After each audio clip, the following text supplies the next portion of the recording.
Қадірлі ағайын, ардақты қонақтар, бүгінгі қуаныш иелері, жас отаудың иелері Қуаныш мен Мадина.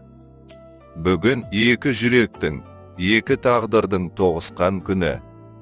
Бүгін ата, ана тілегі, ағайынның арманы орындалған, жақсылықтың шуағы төгілген күн. Баяғыда қазақ жақсы жар жарты бақыт деген. Міне, бүгін сол жарты бақыт түгел бақытқа айналды. Бір-біріне адал болуға ант еткен екі жас бүгін жаңа өмірдің есігін ашып отыр. Біздің халқымызда отан отбасынан басталады дейді. Ендеше бүгін жаңа бір отан, жаңа бір ошақ пайда болды.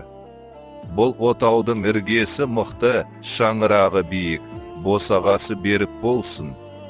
Жас шаңыраққа тілек бұл тек сөз емес, бұл ұлттың ғасырлар бойғы даналығының жалғасы.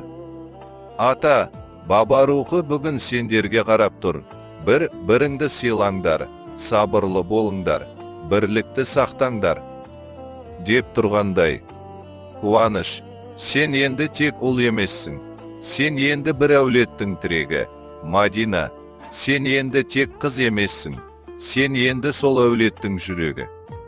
Бақыт дегеніміз байлықта емес, бақыт дегеніміз бір-біріңді түсіне білуде. Қиындықта бірге болып, қуанышта бірге күлуіне, шынайы махаббаттың өлшемі. Екі жастың өмірі мынадай болсын, жаздай шуақты, қысындай таза, көктемдей үмітті, күздей берекелі болсын. Бір-біріңе деген сүйіспеншіліктерің жылдар өтсе де сөнбесін. Уақыт пен тұрмыс адамды сынайды, бірақ нағыз махаббат сол сынақтан сүрінбей өтеді. Бірге күлген сәттерің көп болсын, реніш болса бір сәттік болсын, ал махаббат өмірлік болсын. Ата, анаңа алғыс айтуды ұмытпаңдар, өйткені осы күнге жету олардың маңдай терінің, мейірімінің арқасы. Ата-ананың разылығы, Алланың разылығы. Сондықтан, әр күндеріңді сол разылықпен бастаңдар.